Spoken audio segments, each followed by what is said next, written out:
속 사람이 성도여야 합니다. 라는 제목입니다. 속 사람이 성도여야 합니다. 여러분 제목을 보면 무슨 이 말씀을 전할지 감이 잡히십니까? 속 사람이 성도여야 합니다. 그러면 겉 사람은 성도인데 속 사람이 성도가 아닌 사람들이 있습니다. 겉 사람, 얼굴 외면적으로 겉으로 보면 목사님이고 뭐 권사님이고 집사님이고 한데 속을 보니까 권사다움이 없고 목사다움이 없고 사명감 없고 하나님 앞에 속 사람이 텅텅 비어버린 그러한 이들이 있기 때문에 주님은 뭘 보셔요? 외모를 보시고 사람을 부르지 아니하신다 하셨습니다. 그냥 키 큰 사람만 모아라 이게도 아니고 잘생긴 사람만 나와라 이게 아니고 누구든지 사모하는 사람 나와라. 나는 외모를 보지 아니하시고 하나님은 중심을 보신다고 그랬습니다. 그러니 우리 중심이 굉장히 중요하지 않겠습니까? 여러분 예수를 믿는다는 게 뭡니까? 속 사람이 달라진다는 겁니다. 겉 사람은 옛날 모습 그대로입니다. 뭐 파마 스타일도 같을 수도 있고요. 키도 긴 모습 그대로입니다. 성격도 좀 남아있을 수 있는데 그런데 속에서 예수를 주로 받았으니 그 안에서 뿌리를 내리고 깊게 굳게 서서 감사함이 넘치게 하는 것이 신앙생활인데 우리는 정말 믿음 생활하면서도 겉사람 어떤 사람은 직분의 타이틀을 얻기 위해서 막 애를 쓰는 사람이 있습니다. 그러나 더욱더 중요한 것은 우리 내면을 채워가기 위해서 속 사람이 하나님의 말씀으로 단장되어야 될 줄 믿습니다. 예수 믿는다는 것이 무엇일까요? 예수님 나의 주인이시면 무엇이 달라질까요? 이제 생활관이 달라지고 삶의 목적이 달라지지 않겠습니까? 하나님의 어린 양이 어디로 인도하든지 우린 따라가는 자가 되어야 됩니다. 주도권을 주님께 넘겼습니다. 그리고 보니 주님은 나의 목자시고 하나님 푸른 초장 쉴만한 물가로 인도하신다 고백하지 않았습니까? 하나님의 영으로 인도함을 받는 곧 그들이 하나님의 아들이라 그랬습니다. 이스라엘 백성들이 애굽에서 나왔을 때 그들은 멋대로 야 우리가 원하는 대로 가자라고 말하지 아니하고 구름기둥 불기둥을 쫓아갔단 말이죠. 그러니 인도하시는 분은 하나님이셔요. 사람이 자기 마음으로 자기 길을 계획할지라도 그 발걸음을 인도하시는 분은 하나님이신데 그렇다면 우리가 기도할 때 주님 우리를 어떻게 인도하기를 원하십니까 하는 주님께 뜻을 묻는 기도가 필요하지 않겠습니까? 내가 가는 이 길이 주님이 원하시는 믿음의 길이요 하나님이 기뻐하시는 길입니까? 아니면 넓고 큰 길 가다가 하나님 이 길이 좋아서 아직까지 십자가 길로 행하지 못하고 일기만 쫓아가려고 우리가 애를 쓰고 있습니까? 여러분 우리는 주님 앞에 신앙생활은 주님을 주목하는 것이요 주님께 집중하는 것입니다. 여러분 예배 드릴 때 집중력이 대단해야 됩니다. 왜냐하면 하나님께서 어느 순간에 우리에게 은혜를 주시고 말씀으로 깨우쳐 주실 줄 모르기 때문에 하나님 이 시간에 듣겠나이다 종에게 말씀하시옵소서. 고넬료가 베드로를 초청해서 말씀을 들었을 때 말이죠 그냥 뭐 딴 생각하면서 듣진 않았을 것 같아요. 하나님께서 저 종에게 말씀을 전해 주실 때에 들을 바 음성을 듣게 하신다고 했는데 무슨 말씀을 들을까 하고 얼마나 긴장했을까요? 하나님 음성을 듣기를 사모하시길 바랍니다. 집중력이라고 하는 건 보면요. 아까도 말씀드렸습니다만 2부 예배 때도 그 너구리 두더지 잡기 게임 해보셨어요? 망치 가지고 이렇게 두더지가 휙휙 올라오면은 망치질하고 잡는 거 말이죠. 그때 제가 보니까 그 굉장히 긴장이 되더라고요. 망치를 잡고 구멍이 몇 군데가 있는데 어디서 솟아오르나 솟아오를 때 놓치지 않고 빨리 가서 치려고 집중력이 대단하더라고요. 아이들 게임할 때 어른들이 보시면 머리가 헷갈리실 거예요. 막 어지러웠고 막 얼마나 빙빙 돌고 하는데도 아이들이 집중력을 가지고 게임을 합니다. 그만한 집중력이면 예배에 성공할 수 있을 것 같아요. 여러분 주님 말씀에 하나님께서 말씀을 하실 때에 주님 말씀 들을 때에 우리의 모임이지만 하나님께서 성령께서 함께하여 주셔서 성령의 음성을 들려주실 줄 믿습니다 하고 사모함을 가지고 하나님 말씀을 여러분 우리 모두 함께 받으시길 바랍니다. 속 사람은 겉 사람 단장을 하는 것은요 보이니까 너무 쉽게 하죠. 오늘 스타일을 보니까 머리도 감으시고 머리도 드라이를 하시고 화장품도 바르시고 또 옷도 입으시고 이렇게 하나님 앞에 딱 나오셨어요. 근데 속 사람의 모습은 잘 안 보이지 않습니까? 그러니 속 사람이 엉망이 되었고 하나님 앞에 정말 눈멀고 가난하고 궁핍하고 하나님과의 관계가 어우러지고 말씀의 재단, 예배의 재단이 무너져 있는데도 그게 안 보이니까 문제인 것입니다. 근데 문제는 예수 믿고 그 사람은 달라졌다 이겁니다. 예수 믿고 이제는 성경책을 끼고 하나님 앞에 나와서 예배를 드려요. 근데 속 사람이 안 변하면 아무런 소용이 없습니다. 왜냐하면 아까 말씀드린 대로 주님은 속을 보시니까 중심을 보시는 분이시니까 말씀은 우리 속사람을 변화시킵니다. 여러분, 그러므로 하나님 모양만 예수 믿는 사람이 아니라 속을 살펴봐도 예수의 피가 좔좔좔 흐르고 하나님 예수의 십자가의 그 감격이 가슴 속에서 파도치고 심장이 박동하듯이 주님의 사랑 앞에 박동할 수 있는 저와 여러분이 되시길 바랍니다. 오늘 말씀에 보면 속사람이 성도인 사람, 정말 주님의 기쁨이 되었던 한 사람을 우리가 한번 생각해 보고자 합니다. 다윗의 이야기입니다. 다윗이 언제 처음 등장하는지 아십니까? 사울이라고 하는 사람이 있었습니다. 이스라엘의 초대 왕이었죠. 제일 처음에 왕으로 세우니까 하나님께서도 그래도 충성된 자를 선택하셨는데 그 충성됨이 오래 가지를 않습니다. 처음에는 겸손하고 성실했습니다. 얼마나 열심히 있었는지 모릅니다. 하나님께서 이 직분을 맡겨주신 일에 대하여 부들부들 떨면서 감당하려고 했는데 시간이 지나가면서 형식주의에 흐르기 시작합니다. 여러분, 신앙이 매너리즘, 형식주의에 빠지면 큰일 납니다. 그래서 하나님 말씀을 등지고도 걱정거리가 하나도 없습니다. 오히려 하나님 말씀을 무시하고 자기 감정, 자기 목소리를 크게 내었습니다. 나단 선지자가, 이 사무엘 선지자가 와서 말을 하죠. 왜 하나님 말씀을 어겼습니까? 왜 하나님 뜻대로 하지 않았습니까? 왜 하나님 말씀에 불순종했습니까? 했을 때 회개하지 않습니다. 오히려 교만해가지고 핑계로 일관하고 말았습니다. 하나님 안 쓰십니다. 교만한 자 쓰실 수가 없습니다. 여러분, 혹 우리 속에 교만한 모습이 보일 걸랑 하나님 앞에 우리는 죽겠다고, 하나님 나 죽었습니다. 교만이 내 안에 들어왔으면 난 죽어가고 있는 것입니다. 주여 나의 교만을 없애주시고 겸손케 하여 주시옵소서. 우리 기도해야 될 줄 믿습니다. 근데 문제는요, 교만한 사람이 자기가 교만한 줄 모르는 것이 문제라는 사실입니다. 내가 교만합니다 하는 사람은 조금이나마 겸손한 사람이에요. 교만한 사람은 자기 자신을 전혀 몰라요. 교만한 줄 몰라요. 그래서 회개도 하지 않습니다.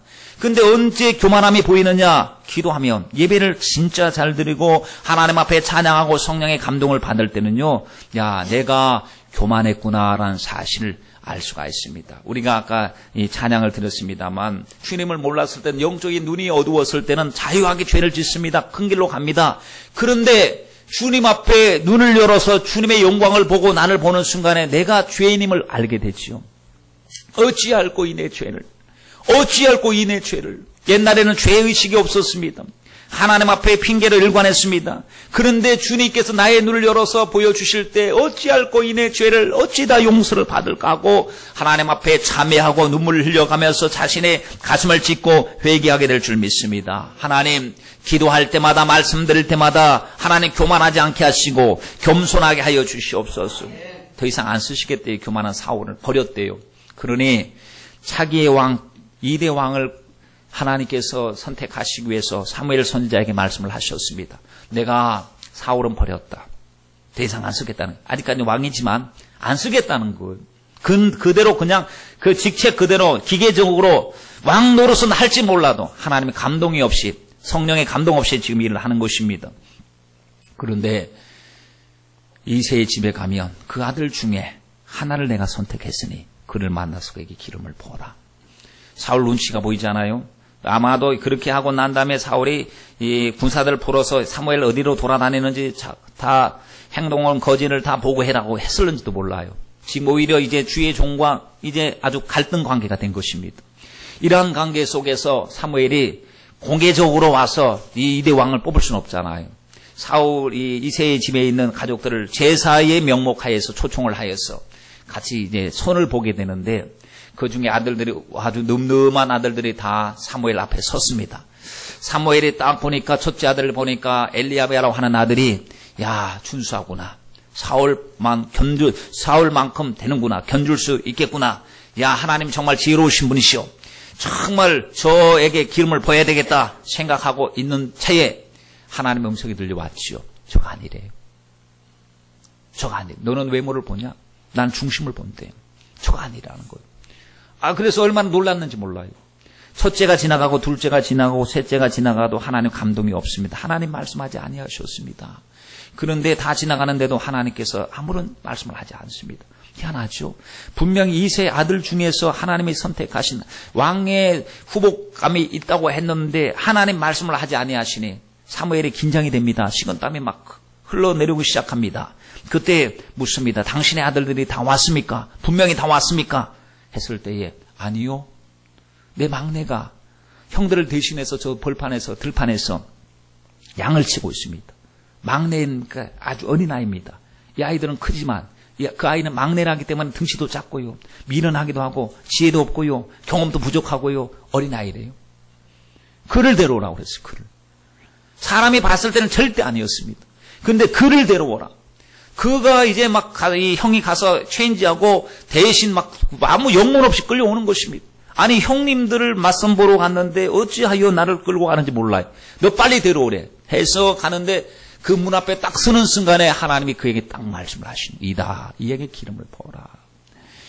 여러분 사람이 보는 것과 하나님이 보는 것이 얼마나 다릅니까? 겉사람으로 평가하면 다윗은 절대로 아닙니다. 겉사람은 아직까지 한 15, 16세의 그 소년에 불과한 아주 목동입니다. 경험이 부족합니다. 자긍입니다. 막내였습니다. 그런데 주님은 속을 보셨다네. 속에 보니 주님이 기뻐하는 믿음이 있었고 주님의 주권을 인정하는 큰 믿음이 있었기 때문에 주님은 그 믿음 가지고 일하시기 위해서 믿음의 사람이었던 다윗을 하나님의 일꾼으로 삼으시고 기름을 부어주신 줄 믿습니다. 다윗은 주님의 마음에 합한 사람이었대요. 내가 저를 통해서 내 뜻을 다 이루어 가리라 라고 말했습니다. 여러분 믿음만 준비하면 주님이 일하시는데 여러분 우리에게 그 믿음이 있습니까? 우리는 이 당시에 하나님 도대체 다윗이 뭐가 좋아서 다윗을 하나님 선택하셨습니까? 하는 궁금함이 있지요. 오늘 말씀이 그걸 속 시원하게 다 풀어주는 말씀이기도 합니다. 자, 본문의 말씀을 보세요. 전쟁이 벌어졌어요. 블레셋 사람들이 들어와서 저 건너편에서 진치고 있습니다. 여기서 대항하기 위해서 사울과 그 군사들이 나가서 그 벌판에서 지금 긴장 상태에서 대치하고 있는 상태에 있었습니다. 시간이 40일이 지납니다. 그런데 이제 전쟁이 있고 형들이 전쟁터에 나갔으니까 이세가 막내에게 막내야 형들이 잘 있는지 걱정된다. 아무리 그래도 전쟁터 아니냐. 가서 형들의 안부를 묻고 가서 형들에게 이 양식도 주고 천부장을 만나서 치즈 10덩어리도 주고 해서 잘 갔다 왔다는 증표를 들고 와야 된다 하고 심부름꾼이 돼가지고 군사가 아닙니다. 심부름하러 평상 복장을 가지고 면회를 간 겁니다. 면회를 가서 딱 보니까 정말 전쟁터의 분위기가 쌀벌한데 전장의 기운이 이제 감지가 되는데도 이상하게 저 반대편의 블레셋 사람들은 사기가 충천한 거예요. 근데 이쪽에 하나님의 진영, 하나님의 백성의 진영에 보니까 사기가 떨어져 있어요. 오히려 도망가는 사람들, 군기가 떨어지고 두려워하는 사람들이 속출하는 것을 보게 됩니다. 저 건너편에 보니까 웬 짐승같이 큰 산만한 사람이 저게 사람인가 싶은데 등치 큰 이가 나와서 호령을 얼마나 크게 치는지 그 계곡이 쪼롱쪼롱 울리기 시작합니다. 야, 너희 중에서 한 장수가 없느냐? 나와 맞설 장수가 없느냐? 나와 한번 싸워서 1대1로 붙어서 지면 우리가 이긴 이들의 종이 되도록 하자라고 이제 호언장담하고 큰 소리 치는데 여기서는 맞설 사람이 없는 거예요. 키가 6척 장신이래. 6척에다 한 뼘이 크니까 얼마나 큰지 말이죠. 그것을 계산으로 해보니까 290cm가 된다는 거예요. 여러분 생각해보세요. 190이 제 옆에 있어도 저는 숨 막힐 것 같아요. 190이 옆에 있어도. 290이 와 있으면 하늘을 쳐다봐야 되는데 갑옷 무게가 60kg 정도 되고요. 그가 가지고 있는 칼의 무기만 해도 몇 킬로가 되고 어마어마하니까 거기에 위세에 압도당해가지고 감히 그를 맞서서 싸울 사람이 한 사람도 없는 거예요. 골리앗이 막 그냥 제 세상 만난 것처럼 큰 소리를 치고 있습니다. 조롱하고 있습니다. 누구를 조롱하느냐? 하나님을 조롱하고 있었어요. 야, 니네 신 여호와가 어디 있느냐? 빨리 니의 신 이름을 가지고 나와서 우리의 신과 한번 맞붙어보자 하고 하나님의 이름을 경멸하고 조롱하고 멸시하는데도 단 한 사람도 하나님의 이름 때문에 나와서 싸우려고 하는 사람이 없었고 주님의 거룩한 것이 땅바닥에 떨어지고 짓밟히고 있는데도 불구하고 다들 자기 목숨 살고자 침묵하고 하나님과 관계없는 것처럼 가만히 있었다는 사실입니다. 이것이 붕괴스러운 것이었습니다. 이것이 다윗이 봤을 때는 가슴속에 의분이 침 위로 오르는 것이었습니다. 아니 여기 하나님의 군대를 조롱하고 있는데 어른들 뭐 하고 계십니까? 왕이요 뭘 하고 계십니까? 가서 싸워야 되지 않습니까? 저 할례 받지 못한 자가 하나님의 이름을 모욕하고 있는 것을 가만히 보고 있을 수 있습니까? 누군가가 목숨 걸고 싸울 사람을 요구하고 있는데 아무도 목숨 걸고 싸울 사람이 없었습니다. 여러분 오늘 이 시대의 모습이 아닐까요? 주님의 이름이 거룩함이 땅바닥에 떨어지고 오히려 조롱받고 있는데도 주님의 거룩함을 위해서 하나님 앞에 근신하고 기도하고 주여, 다른 것이 아니고 우리의 잘못 때문에, 우리의 죄 때문에 교회가, 성도가 하나님 책망을 받고 하나님 비난거리가 되고 조롱거리가 된 건 나 때문입니다. 주님 용서하여 주시옵소서 하고 우리가 기도할 때마다 떨어버린, 우리들 때문에 떨어진 하나님의 거룩함과 그 영광과 자존심을 우리가 회복하기 위해서 다윗처럼 하나님 앞에 우리가 일어나야 되지 않겠습니까? 여러분, 보니까요, 아마도 이미 기선에 제압당해버렸어요. 악한 자들을, 마귀의 세력에 제압당해버렸어요. 누가? 하나님의 백성들이. 하나님이 살아계신데도 하나님 안 계신 것처럼 문제 앞에 압도당하고 제압을 당해버렸습니다. 여러분, 혹시 여러분의 앞에 있는 큰 문제 때문에 기도할 힘조차 잃어버린 제압당한 어리석은 자의 모습은 아닙니까? 그러니 자기 속에 있는 말이 막 나오는 거예요. 나와서 내가 나가서 싸워야 되겠다. 내가 나가서 싸워야 되겠다. 했을 때 옆에서 사람들이 말리잖아요. 너 꼬마 아니냐? 너 소년 아니냐? 소년인데 어떻게 하여 나가서 저 많은 거구의 용장과 싸우려고 하느냐. 야, 여기 우리 장수들도 한 가닥 하는 장수들이 있지 말이지. 정말 엄두도 못 내고 있는데 너 소년이 뭘 하겠더냐. 만류를 합니다. 형들도 와서 야, 너 왜 그래? 너 항상 교만했는데 너 왜 그래? 하고 만류해도 사람이 말릴 수가 없는 거예요. 가슴 속에 주님의 이름이 땅바닥에 떨어지는 그 이유 때문에 심장이 터질 것 같아서 만릴 수가 없는 것입니다. 그럴 때 사람들이 누군가가 가서 사울 왕에게 보고를 했어요. 조그만 아이가 왔어요. 아주 보니까 눈이 부리부리 하면서 확신이 차 있는데 덩치는 되게 작아요. 그런데 자기가 나가서 싸우겠다고 지금 저기서 아주 목소리 높이고 있는데, 왕이시여, 그렇습니다 했더니 궁금합니다. 데려와 봐라. 데려와 보니까요, 말 그대로 소년입니다. 작은 아이였습니다. 그 아이를 딱 보니까 옛날에 자기 창 병기를 받던 자요, 수금을 타던 자인데 실망이 온 거예요. 실망이. 아니 그래도 굉장히 맞설 수 있는 상대라고 한다면 등치도 비슷하고 말이죠. 용맹도 있어 보이고 어른의 장수가 나와야 되는데, 숨겨진 장수가 나와야 되는데, 이게 싸워보겠다고 한 게 어린아이가 나왔으니 사울 왕도 봐도 야, 아니다, 아서라, 하지 말라라고 만류를 했습니다. 그런데도 아니래. 내가 가서 목숨을 걸고 가서 저 할례 받지 못하는 일을 갖다가 뭐 더 이상 하나님의 이름을, 거룩함을 훼손시키지 못하도록 내가 하겠다고 아주 열심히 하니까 그걸 못 말린 것 같아요. 그래서 그러면 하나님이 함께 하기를 원한다 막 하니까 말씀은 맞거든요. 다윗이 하는 말이 야, 하나님이 우리와 함께 하시는데 왜 우리가 저렇게 조롱 당해야 합니까? 라고 하는데 말은 맞는데, 지식으로만 그에게는, 지금 사울에게는 지식으로만 하나님을 알고 있지 문제 앞에서 문제를 이길 만한 믿음의 힘은 그에게 없었던 것입니다. 그에게, 그래서 전쟁터에 어린아이를 보내는 사울의 마음을 보세요. 자기 갑옷이라도 벗어주려고. 왕이 입은 갑옷이 최고의 갑옷이겠죠. 최고 값 나가는 것이요, 그 군사들이 입은 것 중에 최고의 가치가 있는 것일 것입니다. 내가 해줄 것은 없고 내 것 입어라. 가장 귀한 갑옷을 입었습니다. 여러분, 오늘날도 사람들이 전쟁터에 나갈 때, 세상에 나갈 때 뭘 필요로 하는지 아십니까? 세상을 이기는 이것이니 오직 믿음이어야 되는데 우리는 갑옷 챙겨 입기 바쁩니다. 나가서 싸우려면 그래도 이 계급의 갑옷, 권력의 갑옷, 그리고 건강의 갑옷, 자기 힘의 갑옷, 지식의 투구 써야 되죠. 신분의 군복을 입어야 되죠. 폼 잡아야 되죠. 속은 싸울 능력은 없으면서 겉만 아주 최고급으로 갖추어서 남이 보면은 엄청나게 훌륭한 사람처럼 보입니다. 그런데 보면은 그 갑옷으로 승리한 것이 아닙니다. 그 갑옷을 입고 있어도 그 문제 앞에서 사울은 벌벌 떨고 있지 않았습니까? 여러분, 다윗이 이 갑옷을 입고 나니까 오히려 거지장스럽습니다. 몸이 안 맞아요. 거지장스럽습니다. 자기 시험적으로 좀 움직여보니까 이게 참 행동이 빨리 움직여지지 않습니다. 왜냐하면 빨리 손살처럼 움직이면서 물맷돌을 돌려야 되는데 이거 거지장스러워서 안 맞는 것을 벗어버린 거예요. 여러분, 우리에게 안 맞는 것은요, 성도에게 안 맞는 것이 있어요. 세상에서는 좋은 거죠. 가치가 있죠. 그거 왜 벗어버려? 그거 왜 포기해? 그거 가지고 예수 믿으면 좋지 않겠느냐? 아니, 예수도 믿고 세상의 영광도 가지고 세상의 권력도 가지고 자랑거리고 가지고 있으면 얼마나 좋겠느냐? 하지만 사도 바울에겐요, 예수 그리스도로 아는 지식이 최고의 지식이었습니다.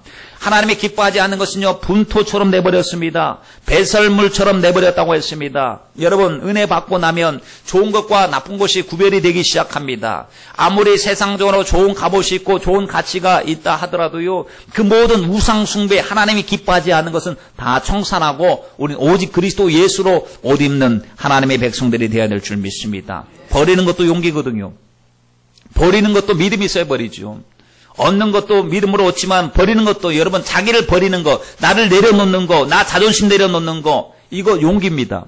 하나님 은혜 없이는 할 수가 없는 것입니다. 그러니 우리는 하나님 앞에 은혜를 받아서 하나님의 자녀에게 걸맞지 않는 것은 써버릴 수 있는 용기를 가지시길 바랍니다.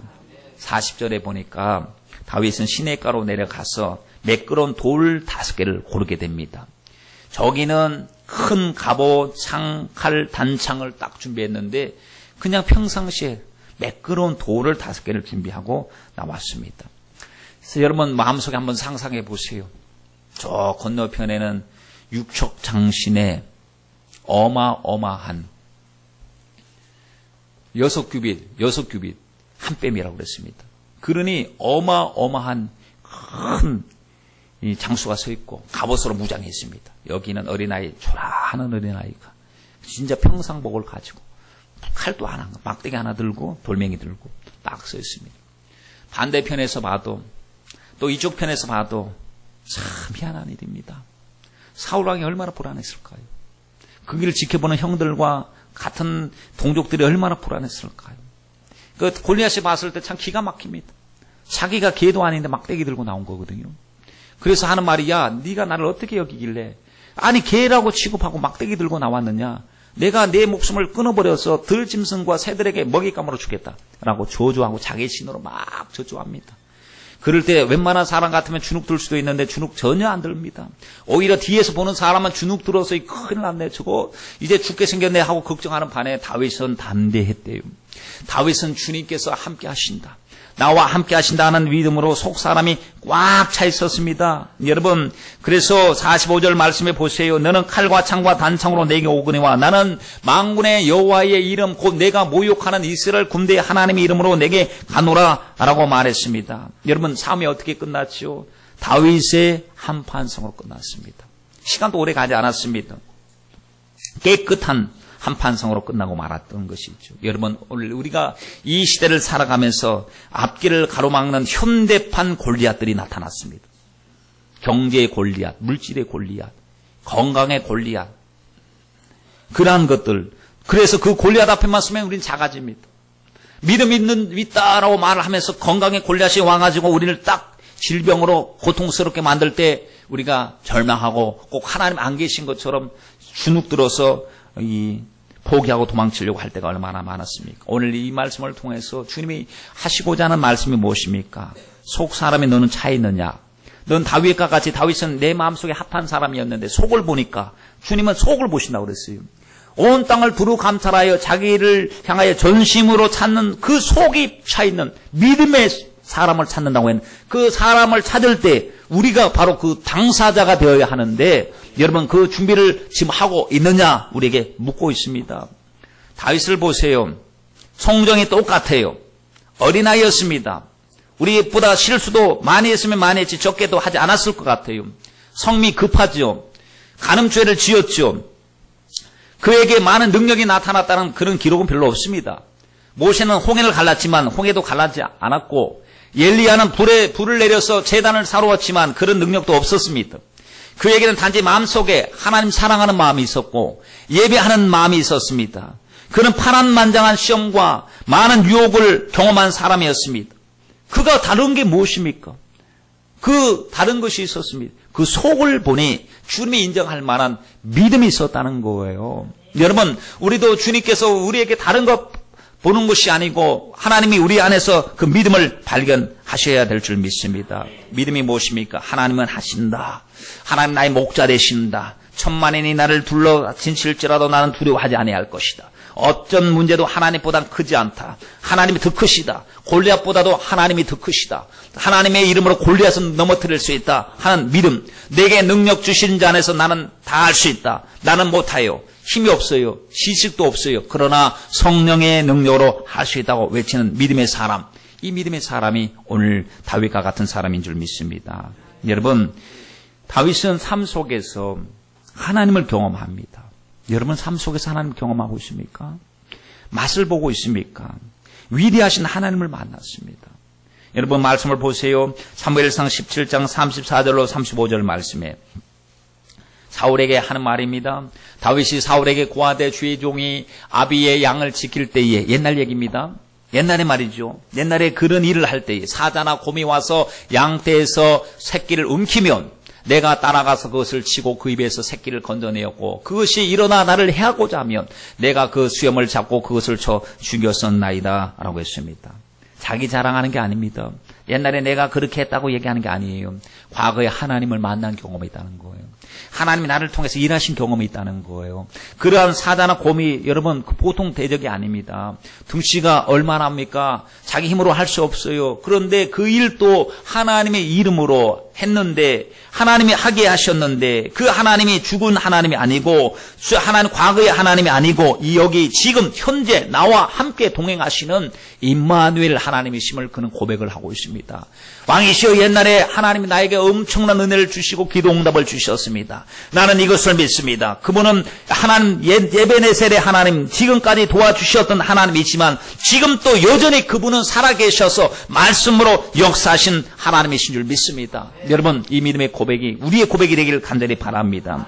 36절 이하의 말씀을 보세요. 주의 종이 사자와 곰도 쳤은즉 사시는 하나님의 군대를 모욕한 이 할례 없는 블레셋 사람이리까 그가 그 짐승의 하나와 같이 되리이다. 또 가로되 여호와께서 나를 사자의 발톱과 곰의 발톱에서 건져내셨은즉 나를 이 블레셋 사람의 손에서 건져내시리다 라고 했습니다. 그렇습니다. 여러분 이전에도 나를 인도하신 주님 장래에도 나의 길을 인도하여 주시옵소서. 여러분 그렇습니다. 하나님은 언제나 동일하시고 우리를 떠나지 아니하시고 성령으로 우리 안에서 내주하고 역사하고 계신 줄 믿습니다. 하나님의 주구말리 장천에 계신 분이십니까? 아닙니다. 내 안에 우리와 더불어서 우리 안에서 역사하시는 우리 주님이신 줄 믿으시길 바랍니다. 독일의 신학자 디트리 본 회퍼 목사는 행동하는 신앙인으로서의 존경을 받고 있었습니다. 그가 히틀러의 만행에 침묵하지 않고 항거하고 외쳤을 때에 히틀러가 그를 사형 선고를 내리고 감옥에다 가두어 버리시오. 그때 옥중 서신의 첫 머리에 보면 이런 글귀가 있습니다. 내가 지금부터 말하려는 하나님은 경계선에 계신 하나님이 아니라 한 복판에 계신 분입니다. 비밀 장소에 계신 분이 아니라 모든 사건의 한가운데 계시는 하나님입니다. 우리가 믿는 하나님은 숨어서 구경하시는 하나님이 아니라 우리 속의 사건과 고통과 복잡한 문제 속에 계시는 함께하신 하나님이라고 하셨습니다. 여러분 우리도 이걸 확실히 믿어야 될 줄 믿습니다. 내가 고통당하여 힘들 때에도 주님은 함께 계시오. 내가 슬픔 당하고 어디를 가더라도 하나님은 함께 하시고 무소부지하신 하나님이 우리와 함께하여 주실 줄 믿습니다. 시편의 고백을 보세요. 다윗은 언제나 하나님이 나와 함께 하신다. 나와 함께 하신다는 그 신앙의 고백으로 꽉 차 있는데 여러분 홀로 아닙니다. 하나님이 저와 여러분과 지금 함께 하셔서 우리 가는 인생의 여정길을 지켜주실 줄 믿습니다. 시편 16편 8절 말씀에 내가 여호와를 항상 내 앞에 모시며 그랬습니다. 항상 신전의식을 가지고 그가 내 우편에 계심으로 내가 요동치 아니하리로다. 시편 20편 7절 말씀에 혹은 병거 혹은 말을 의지하나 우리는 여호와 우리 하나님의 이름을 자랑하리로다 라고 했고요. 시편 28편 7절 말씀에 여호와는 나의 힘과 나의 방패시니 나의 마음이 저를 의지하여 도움을 얻어도다 라고 고백을 하고 있습니다. 다윗의 마음속에 뭐가 차 있는지 빈틈없을 정도로 무슨 생각과 무슨 열정으로 꽉 차 있는지 여러분 보이지 않습니까? 다윗의 믿음은 어려우니까 기도하자 하는 급조된 믿음이 아니란 얘기입니다. 여러분 위기 때만 기도하는 믿음이 아니었습니다. 평상시에도 주님을 노래하고 찬양했었습니다. 평상시에도 주님을 만난 경험을 가지고 살아가고 있고 영적으로 교제하고 살아가고 있었습니다. 그 위기 때 그 믿음이 진가를 발휘하게 되는 것입니다. 어떤 사람은 위기 때만 기도하는 사람이 있습니다. 어리석은 사람이잖아요. 사랑하는 사람은 위기 때만 만납니까? 아니잖아요. 늘상 우리가 만나고 듣고 싶고 보고 또 보고 싶은 것이 사랑하는 사람의 관계가 아니겠습니까? 여러분 평상 삶 속에서 꾸준히 주님과 교통하시길 바랍니다. 주님과 소통하시길 바랍니다. 여러분 이 난세 영웅이 난다는 말이 있지 않습니까? 위기 때 보니까 준비된 사람이 딱 나타난 거예요. 위기 때 보니까 그 믿음이 이제 비로소 증명이 되기 시작한 것입니다. 여러분에게는 이와 같이 위기를 만났을 때 다윗처럼 딱 서서 이거 아무것도 아니다. 하나님께서 이번에도 기적을 행하게 하시려고 하시는구나. 이 답은 하나님께 있구나. 이거 기도해야 되겠구나. 이것은 세상에서 사람 만나서 해결될 문제가 아니야. 하나님 만나서 해결해야지. 기도의 골방으로 들어가자. 영적 비상계엄 상태를 선포하고 하나님 앞에 기도하자. 이런 마음이 기도 안 하는 사람은 없다니까요. 기도하는 사람에게 기도는 자연스러운 것입니다. 기도는 호흡이기 때문에요. 여러분 호흡할 때 나 호흡해야 돼. 나 호흡 멈추면 나 죽어. 이렇게 생각하는 사람 한 사람도 없어요. 여러분이 인식하든 인식하지 않든 지금 호흡하고 계시잖아요. 뛰면은 지금 호흡이 가쁠 수도 있지만 평상시에 호흡이 자연스럽게 이루어지는 것처럼 우리도 주님과의 우리와의 관계가 자연스럽게 이루어져야 될 줄 믿습니다. 여러분, 믿음은 인스턴트가 아니에요. 자판기가 아니에요. 삶이어야 됩니다. 오직 나의 의는 뭘로 말미암아 살리라 그랬습니까? 믿음으로 말미암아 살려. 삶 자체가 믿음이어야 되고 삶 자체가 주님과 동행하는 삶이 되어야 한다는 것입니다. 문제 앞에서 다윗과 같이 우리도 하나님의 주권을 인정하는 믿음의 고백이 있기를 주님의 이름으로 축원드립니다. 누가 봐도 싸움은 무모한 싸움 같아 보였지만 믿음으로 행한 싸움에서 주님께서 영광 받으시고 주님께서 그 싸움에서 이기게 하시고 주님이 최고 영광을 받지 않았습니까? 여러분, 그렇습니다. 우리가 믿음으로 바로 서면 우리 삶을 통하여 하나님 큰 영광 받으십니다. 우리 말로만 주님 영광 받으소서, 큰 영광 받으소서 그렇게만 찬양할 것이 아니고요. 우리가 하나님 앞에 하나님의 사람으로 살 때 우리의 삶의 그 아름다운 열매를 통하여 주님이 영광 받아주실 줄 믿습니다. 보세요. 사드락 메삭 아벳네고가 불못불 속에 들어갔을 때에 위기잖아요. 그러나 하나님 편에 딱 섰어요. 태워서 나를 죽여도 난 괜찮다는 순교적인 영성이 있어요. 순교적인 영성. 죽어도 말씀 따라 죽겠다. 순종하다가 죽겠다는 거예요. 다윗을 보세요. 사울을 죽일 수 있는 그 기회가 수차례 있었어요. 죽일 수 있었어요. 안 죽였어요. 왜? 하나님 주권을 믿었기 때문에. 하나님이 일하실 것이다. 참 팔자 좋은 소리를 하는 것 같아요. 남들이 봤을 때는 자기가 지금 목숨에 위태로운데 기회가 왔을 때 그냥 죽여버리지. 그러면 성공할 수 있는데 그런데 보세요. 이걸 주님이 기뻐하신 거예요. 하나님이 기름 부은 자에게 난 손대지 않습니다. 하나님이 친히 일하여 주실 줄 믿습니다. 나는 하나님의 선하심을 믿습니다. 하나님 손에 잡히는 것이 없고 눈에 보이는 것이 없고 귀에 들리는 것이 없어도 하나님을 믿습니다. 하는 이 믿음, 여러분 무모한 것 같아 보이지만 믿음으로 승리하게 된 줄 믿습니다. 여러분, 그래서 보니까 사드락 메삭 아벳네고를 통해서 하나님 얼마나 영광 받으셨습니까? 머리 하나 거슬러지지 않았대요. 다니엘에게는 보면 사자가 발톱이 하나가 상처 하나 내지 않았다고 이야기했습니다. 그랬더니 보니까 그것을 본 경험한 느부갓네살 왕이나 다리오 왕이 막 탐복을 하죠. 니네 하나님은 최고다.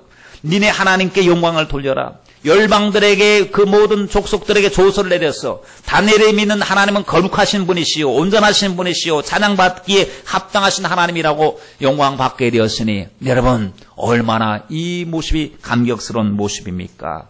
여러분 어떻습니까? 보이는 겉사람 치중하고 계십니까? 속사람을 단장하려고 애를 쓰고 계십니까? 우리는 그 사람은 보이니까요 단장하려고 애를 쓰잖아요. 누추하면요 옷을 입으려고 하고 얼굴을 단장하려고 하는데 속사람에 대하여 여러분 기도하시고 말씀 들어가시면서 내 속사람이 어떠한 모습인지 혹시나 착각 속에 빠진 것이 아닌지 늘 돌아보시면서 주님을 나를 신부로 인정해 주시니 감사합니다. 신부는 순결해야 되고 정결해야 됩니다. 신부는 아무거나 아무데나 가서 하나님 더럽힐 수가 없습니다. 하나님 언제나 신랑이 좋아하는 일만 해야 되고 신랑이 인도하는 대로 따라가는 자가 신부의 믿음을 가진 자이온데 하나님 우리의 속사람은 오직 말씀의 인도를 받게 하여 주시옵소서 하고 하나님 앞에 늘 속사람의 질서를 바로 세워가는 저와 여러분이 되시길 바랍니다. 두 번째 생각해보고 싶은 것은요, 다윗에게 있어서 내면의 속사람 단장과 더불어서 순교적인 영성과 더불어서 자기가 해야 될 일에 대하여 최선을 다하고 있었습니다. 우리는 기도만 하면 만사 오케이다. 예, 기도하면 하나님 도와주셔요. 그런데 기도와 더불어 우리가 해야 될 의무와 책임이 있다는 사실을 이야기해야 됩니다. 어떤 사람이 맨날 기도만 하는 사람이 있었습니다. 기도만 하는 거예요. 산기도를 하고 어디 가서 공부를 안 해요. 공부를. 신학교 다니면서 공부를 안 하고 기도만 하고 있었어요. 시험을 보니까 공부해야죠. 학생이면. 공부해서 하나도 모르겠어요. 답을 썼어요. 하나님은 다 아십니다. 아멘. 교수가 보니까 이게 참 웃기잖아요. 채점을 해줘요. 하나님은 100점, 당신은 빵점이에요. 하나님은 100점, 당신은 빵점. 여러분, 공부할 때, 준비가 됐을 때, 준비해야 될 때, 준비해야 됩니다. 자격을 갖춰야 되고요. 실력을 구비해야 됩니다. 우리가 하는 사업 있잖아요. 우리가 하는 전문 분야가 있잖아요. 직장이 있잖아요. 공부하는 학생들 있잖아요. 학생 공부할 시기에 열심히, 왜? 주의 영광을 위해서 하는 겁니다. 단지 세상 사람들과 기준이 달라요. 오직 주님의 영광. 사업도요. 하나님 아이디어를 주세요. 하나님 지혜를 주세요. 성실함의 인정을 받게 해주세요. 하고 훈련을 받아야 됩니다. 지금 다윗이 물맷돌을 돌리는 게 이게 기술이었는데 그냥 이게 취미생활이 아니었어요. 이게 자기에게 있어서 목숨을 지키는 일이었습니다. 보세요. 덩치가 작으니까 삼손이 아닌 이상 사자와 겨루어서 이기겠습니까? 근데 물맷돌이 안성맞춤이 머리 와도 돌리면 이게 훈련이 많이 되니까 정통으로 가서 맞으니까 곰도 도망가고 사자도 도망가고 이길 수 있는 능력이 된 것입니다. 여러분 당시에 보니까 물맷돌 돌리는 기술이 군사의 기술 중에 하나였음을 우리가 사사기 20장 16절 말씀을 통해서 알 수가 있습니다. 이 모든 사람 가운데서 뽑힌 700명은 다 왼손잡이다. 물매를 돌을 던지면 홀이라도 틀림이 없는 자더라 라고 했습니다. 그러니 확실하게 정확하게 맞는 것. 그러니 여러분 이 궁수들이 활 쏘고 하는 거 보십시오. 훈련을 얼마나 많이 했느냐에 따라서 관역에 들어가느냐 안 들어가느냐 차이가 확실히 드러나는 것처럼 실력을 겸비해야 된다는 사실을 알 수가 있습니다. 여러분 그러므로 하나님 우리에게 주신 비전과 꿈과 소망이 있지요. 이걸 위해서 우리도 준비해야 될 것은 준비해야 됩니다. 준비하는 시간이 결코 낭비하는 시간이 아닙니다. 여러분 전쟁에서 보면은 양병 10년 용병 1일이라고 하는 말이 있습니다. 양병 그러니까 군사들을 양육하고 기르는 데는 10년 걸리는데 용병 그 군사를 쓰는 것은 하루밖에. 하루를 위해서 10년을 준비시킨다는 거예요. 우리가 보면 군사비가 얼마나 많이 나갑니까? 전쟁도 안 나는데 지금 평안한데 군사 수를 줄이고 좀 하지 라고 했다가는 안 됩니다. 왜냐하면 전쟁이 어느 순간에 어떤 위협이 올지 모르니까 그걸 위해서 계속 훈련하는 거예요. 문제가 생길 때 준비하면 늦잖아요. 문제가 생겼을 때 군이 집합하면은 오합지졸이고 싸워지도 않습니다. 그러므로 철저하게 준비를 시키는 것처럼 우리도 하나님 어느 순간에 우리를 사용하실 것이다. 하나님이 이 기술을 사용하실 것이다. 이 재능을 사용하실 것이다. 우리 가정을 사용하실 것이다 생각하고요. 여러분 준비하시기 바랍니다. 하나님 앞에 준비될 때 준비된 것을 하나님이 쓰실 때 이것이 형통의 열매를 맺게 될 줄 믿습니다. 준비하는 것은요. 내 몫이거든요. 주님이 나에게 준비하라고 말씀을 하셨어요. 여러분 바울이 준비하고 나니까 어떤 제자들보다 어떤 사도들보다 훨씬 더 유능하게 하나님께서 사용하시지 않았습니까? 그렇죠? 다윗이 영적으로 준비되니까 하나님께서는 그를 군인으로 사용하시고 예배자로 사용하시고 시인으로 사용하시고 찬양자로 주님이 사용하지 않았습니까? 그러니 하나님 우리도 하나님의 영광을 위하여 날마다 하나님 기도로 준비하되 우리의 실력 면에 있어서도 하나님 손색이 없도록 준비되게 하옵소서. 마지막에 오직 다윗의 그 싸움의 목적은 하나님께 영광이었습니다.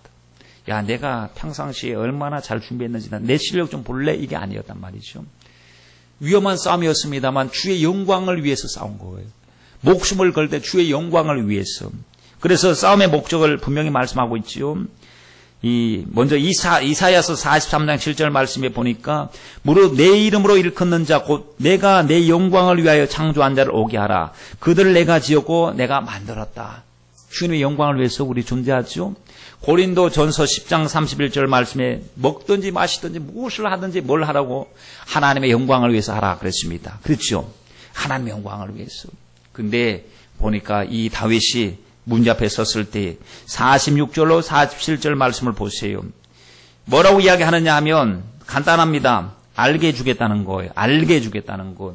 뭘 알게 해주느냐? 온 땅으로 이스라엘의 하나님이 계신 줄 알게 해주겠다는 거예요. 하나님이 없다고 생각하고 두려워하고 있는 이들에게, 이쪽 편에 우군들에게, 아군들에게, 그런데 믿음 없는 그들에게도 하나님이 계신 것을 알게 해줄 것이고, 저 건너편에 할례받지 못하는 이방인들에게도 하나님이 계신 것을 알게 해주겠다는 거예요. 엘리야가 갈멜산에서 뭘 원했습니까? 불러서 응답하시는 하나님, 오늘도 살아계셔서 역사하신 하나님을 알게 해주겠다는 거예요. 그래서 우상이 하나님이 아니라 하나님이 경배받으실 단 한 분의 하나님이신 것을 알게 해주겠다는 것입니다. 다른 사람들이 머뭇머뭇거리고 도대체 모르겠어. 바알이 진짜인지 여호와가 진짜인지 도통 모르겠어. 여기서 들으면 그게 맞는 것 같고 저기서 들으면 저게 맞는 것 같고 헷갈릴 때 헷갈리지 않도록 보여주겠다는 거예요. 여러분, 이와 같은 사건이 여러분 가정에 일어나길 간절히 바랍니다. 알게 해주겠다 그랬습니다. 그리고 47절 말씀에도 또 똑같이 말했습니다. 여호와의 구원하심이 칼과 창에 있지 아니함을 이 무리로 알게 하리라 그랬습니다. 싸움은 하나님, 모든 싸움의 주권자 하나님, 전쟁은 하나님께 속한 것이요 주권자가 바로 하나님이심을 알게 해주겠다라고 말했습니다. 여러분, 정말로 내가 이 일로 인하여 설령 나서서 죽는 일이 있는다 할지라도 후회하지 않을 것이고 물러서지도 아니할 것이고 오직 하나님의 영광을 위하여 살겠습니다 하는 결단을 하고 있는데 우리는 뭐 하고 있습니까? 하나님을 모르는 백성들로 가득한 이 세상에서 하나님이 누구신지 알게 해줄 자가 우리인데, 우리를 통하여 하나님이 살아계신 것을 보여주어야 하는데 우리조차도 희미한 믿음을 가지고 무엇을 해주겠습니까? 하나님이 어떤 분이신지 만천하에 공개할 목적으로 도전하는 싸움, 그것이 가치 있는 싸움이 아니겠습니까? 그렇다면 우리도 이 싸움에 동참해야 될 줄 믿습니다. 하나님, 우리 삶을 통하여 하나님의 하나님 되심을 드러나는 영적 사건들이 일어나게 하여 주시옵소서. 하나님, 안전병이 일어났을 때에 40년 동안 안전병이 일어났을 때에 걷고 뛰고 찬송했을 때에 사람들이 예수님을 알게 되었습니다. 주님이 가는 곳곳마다 질병이 떠나고 귀신이 떠나갈 때마다 귀신이 하나님의 역사를 알게 되었고 사람들이 복음으로 돌아왔습니다. 우리에게도 하나님 복음이 복음되게 하시고 믿음의 역사가 있게 하여 주시옵소서. 여러분, 다른 사람들은 별 가치 없는 것에 치고받고 싸웁니다. 자존심 세우느라고요. 자기 목소리 주장하느라고 별 의미가 없는 일에 치고받고 싸우는데 우리는 가장 가치 있는 일에 우리가 영적 전쟁에 목숨을 걸어야 될 줄 믿습니다. 우리는 어떤 목적으로 직장에 다니고 어떤 목적으로 공부하고 어떤 목적으로 사업을 합니까? 단순히 세상 사람들과 똑같이 먹고 마시고 시집가고 장가가고 이 땅에서 더 형통하고 오래 살고자 하는 목적이라면 우리는 슬픈 사람들입니다. 우리는 그 정도의 목적을 가지고 사는 사람이 아닙니다. 우리 삶을 통하여 하나님 앞에 영광 돌리는데 포인트를 맞추고 살아가는 믿음의 사람들이 된 줄 믿습니다. 여러분, 우리도 다윗처럼 하나님 앞에 영광 돌릴 수는 없을까요? 이 시대에 하나님의 자존심이 땅바닥에 떨어지는 것 같고 하나님의 영광이 오히려 조롱당하는 이 시대 속에서 분연히 다윗과 같은 영적인 뜨거운 마음을 가지고 일어나서 전쟁은 하나님께 속하였다. 하나님, 우리가 하나님 앞에 영광 돌리지 못한 것을 용서하여 주시옵소서. 우리가 문제 앞에서도 침묵하였던 것을 용서하여 주시옵소서 하고 회개하고 이제는 주님의 뜻대로 살겠다고 분연히 일어나는 그 믿음의 용사를 부르실 때에 여러분 300명의 용사들처럼 말이죠.